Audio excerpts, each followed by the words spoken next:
Hello and welcome back to another blog. मैं आपका अपना फेवरेट यूट्यूबर और आज छुट्टी का दिन है तो बहुत सारे काम कर बता दिए थे घर वालों ने, तो वो सब किए, सफाई की घर की और छत साफ कर दी अच्छे से। और आज है बुद्ध पूर्णिमा, सो आप सभी को बुद्ध पूर्णिमा की हार्दिक शुभकामनाएं। आज ही के दिन भगवान बुद्ध ने जन्म लिया था और उन्होंने बहुत सारे उपदेश दिए थे अच्छे अच्छे, जिनका पालन हम लोग अब आजकल नहीं करते हैं। सो उनका पालन करना चाहिए, काफ़ी अच्छे उपदेश थे। तो आज हमारे यहाँ बुद्ध पूर्णिमा सेलिब्रेट होगी, अच्छे से सेलिब्रेट होगी। तो अभी तो मैं नहा धो के तैयार हो गया हूँ और अभी मैं जा रहा हूँ, फूल माला बनवा लाता हूँ जो कि चढ़ाए जाएंगे भगवान बुद्ध पे। और फिर उसके बाद डेकोरेशंस करनी है और उसके बाद फिर हम लोग घर में सभी लोग मिलकर पूजा करेंगे भगवान बुद्ध की। तो अच्छे से सेलिब्रेट होगा। तो आज क्या क्या होता है वो सब मैं आपको दिखाऊंगा, तो बने रहिएगा ब्लॉग्स में और पूरा देखिएगा।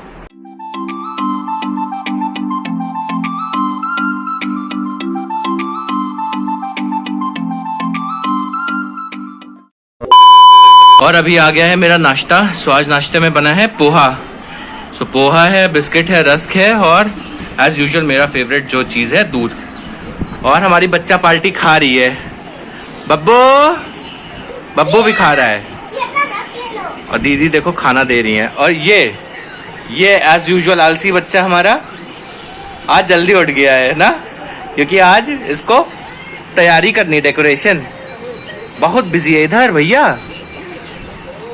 क्या देख मजा आता है तुमको कार्टून देखने में? तुम अब बड़े भाई हो गए हो, है ना? ये सब बच्चा पार्टी देख रही, कार्टून के बिना इन लोग का खाना नहीं होता है। A few moments later.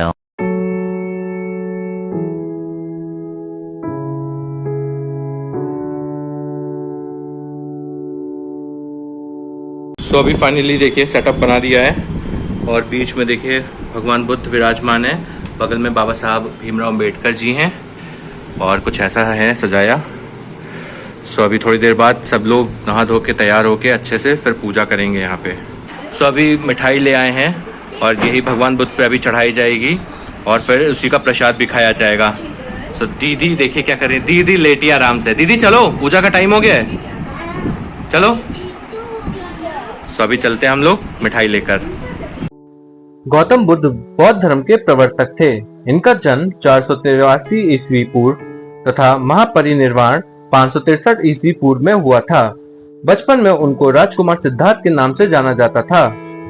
बौद्ध ग्रंथों के अनुसार गौतम बुद्ध के जन्म से 12 वर्ष पूर्व ही एक ऋषि ने भविष्यवाणी की थी कि यह बच्चा या तो एक सार्वभौमिक सम्राट या महान ऋषि बनेगा।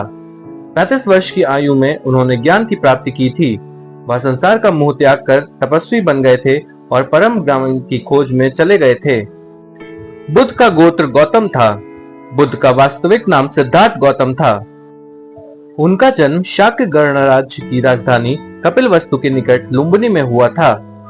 बुद्ध के जन्म के 7 दिन के भीतर ही उनकी माता का देहांत हो गया था। उनका पालन पोषण उनकी मौसी गौतमी ने किया था। शिशु का नाम सिद्धार्थ रखा गया था। शाक्य वंश के राजा शुद्धोधन सिद्धार्थ के पिता थे।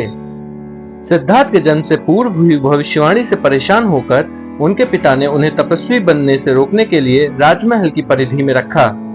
गौतम राजसी विलासिता में पले बड़े, बाहरी दुनिया के आक्रांत, नृत्य करने वाली लड़कियों द्वारा मनोरंजन, ब्राह्मणों द्वारा निर्देशन और तीरंदाजी, तलवारबाजी, कुश्ती, तैराकी और दौड़ में प्रशिक्षित किए गए थे। कम उम्र में ही उनका विवाह राजकुमारी यशोधरा से कर दिया गया था। दोनों का एक पुत्र भी हुआ जिसका नाम राहुल रखा गया था। सिद्धार्थ बचपन से ही अत्यंत करुण हृदय वाले थे। वह किसी को भी दुखी नहीं देख सकते थे। इतने प्रयासों के बाद भी 21 वर्ष की आयु में उनकी अपने राज्य कपिलवस्तु की गलियों में उनकी दृष्टि 4 दृष्टों पर पड़ी, जिसमें से एक वृद्ध विकलांग व्यक्ति, एक रोगी, एक पार्थिव शरीर और एक साधु था। इन चारों दृश्यों को देखकर सिद्धार्थ समझ गए थे कि सबका जन्म होता है, सबको बुढ़ापा आता है, सबको बीमारी होती है और एक दिन सब मृत्यु को प्राप्त होते हैं। इससे व्यथित होकर उन्होंने अपना धनवान जीवन, अपनी पत्नी, पुत्र एवं राजपाट का त्याग करते हुए साधु का जीवन अपना लिया और जन्म, बुढ़ापा, दर्द, बीमारी और मृत्यु से जुड़े सवालों की खोज में निकल गए। सिद्धार्थ ने अपने प्रश्नों के उत्तर ढूंढने शुरू किए। समुचित ध्यान लगा पाने के बाद भी उन्होंने इन प्रश्नों के उत्तर नहीं मिले। फिर उन्होंने तपस्या भी की, लेकिन अपने प्रश्नों के उत्तर नहीं मिल पाए। इसके बाद कुछ और साथियों के साथ अधिक कठोर तपस्या प्रारंभ की। ऐसा करते हुए 6 वर्ष व्यतीत हो गए। भूख से व्याकुल मृत्यु के निकट पहुंचकर बिना प्रश्नों के उत्तर पाए वह कुछ और करने के बारे में विचार करने लगे थे। एक गांव में भोजन की तलाश में निकल गए, फिर वहां थोड़ा सा भोजन ग्रहण किया। इसके बाद वह कठोर तपस्या छोड़कर एक पीपल के पेड़, जो अब बोधि वृक्ष के नाम से जाना जाता है, के नीचे प्रतिज्ञा करने बैठ गए कि वह सत्य जाने बिना नहीं उठेंगे। वह सारी रात बैठे रहे और माना जाता है यही वह क्षण था जब सुबह के समय उन्हें पूर्ण ज्ञान की प्राप्ति हुई थी। उनकी अविद्या नष्ट हो गई, उन्हें निर्वाण यानी बोधि प्राप्त हुई और वे 35 वर्ष की आयु में बुद्ध बन गए। बुद्ध को शाक्य मुनि के रूप से भी जाना जाता है। 7 हफ्तों तक उन्होंने मुक्ति की स्वतंत्रता और शांति का आनंद लिया। प्रारंभ में तो वह अपने बोधि के बारे में दूसरों को ज्ञान नहीं देना चाहते थे। बुद्ध का मानना था कि अधिकांश लोगों को समझाना बहुत मुश्किल होगा। मान्यता है कि बुद्ध को स्वयं ब्रह्मा जी ने अपने ज्ञान को लोगों तक पहुंचाने का आग्रह किया था। फिर वह इस पर सहमत हो गए थे। इस तरह उन्होंने अपना पहला धर्मोपदेश उत्तर प्रदेश के वाराणसी के पास सारनाथ में अपने पहले मित्रों को दिया था। भगवान बुद्ध ने लोगों को मध्यम मार्ग का उपदेश दिया। उन्होंने दुख, उसके कारण और निवारण के लिए अष्टांगिक मार्ग सुझाया। उन्होंने अहिंसा पर बहुत जोर दिया। उन्होंने यज्ञ और पशु बलि की निंदा की। बुद्ध के उपदेशों का सार इस प्रकार है। महात्मा बुद्ध ने सनातन धर्म के कुछ संकल्पनाओं का प्रचार किया, जैसे अग्निहोत्र तथा गायत्री मंत्र, ध्यान तथा अंतर्दृष्टि, मध्य मार्ग का अनुसरण, 4 आर्य सत्य, अष्टांग मार्ग।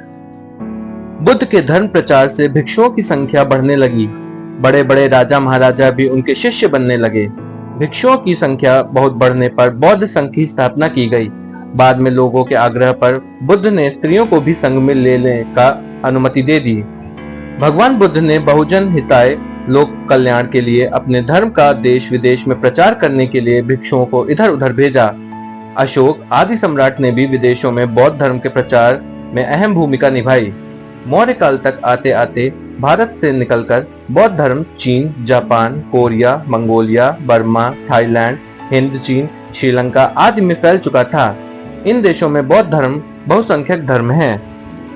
इस साल 23 मई को बुद्ध पूर्णिमा मनाई गई। हम लोगों ने अपने घर परिवार के साथ मिलकर बहुत अच्छे से धूमधाम से बुद्ध पूर्णिमा मनाई। सभी लोगों ने भगवान बुद्ध की पूजा अर्चना की और उनके उपदेशों पर चलने की प्रतिज्ञा भी की। और अभी फाइनली पूजा हो गई है। सो पूजा काफ़ी अच्छे से हो गई, सब लोगों ने की, घर वालों ने। और गर्मी बहुत ज़्यादा हो रही है क्योंकि मैंने अरेंजमेंट ऊपर छत पे किया था। सो गर्मी बहुत ज़्यादा है। टेम्परेचर 44-45 डिग्री सेल्सियस है लखनऊ का। तो आपके शहर में क्या हाल है गर्मी के, वो आप बताइएगा कमेंट सेक्शन में। और क्या टेम्परेचर है आपके शहर का, वो भी बताइएगा। सो अभी फाइनली चलते हैं नीचे आराम से एसी में। सो अभी आ गई है आइसक्रीम और ये घर में जमाई गई है होममेड। सो वेनिला फ्लेवर की आइसक्रीम जमाई गई है। अभी खाते हैं इसको क्योंकि गर्मी बहुत ज़्यादा पड़ रही है। सो अभी खाते हैं। 1 hour later. और अभी आ गया है खाना। सो आज खाने में क्या बना दीदी? तुम लोग के फेवरेट है क्या? सो अभी आ गया है खाना। सो खाने में आज बने हैं छोले, ये भटूरे और ये है बूंदी का रायता। सो अभी इसको खाते हैं। ये सबके फेवरेट है, बच्चा पार्टी सबके ना। आइए तुम्हारे भी फेवरेट हैं छोले भटूरे? अच्छा, ये कौन सी मूवी आ रही है? ये कौन सी है? वेनम।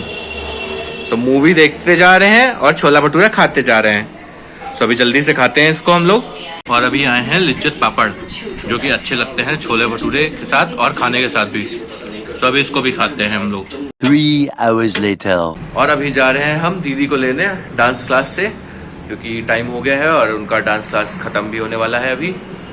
सो चलते हैं और दीदी को पिकअप करते हैं।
सो अभी फाइनली आज का ब्लॉग यहीं करते हैं समाप्त। आई होप आपको अच्छा लगा होगा।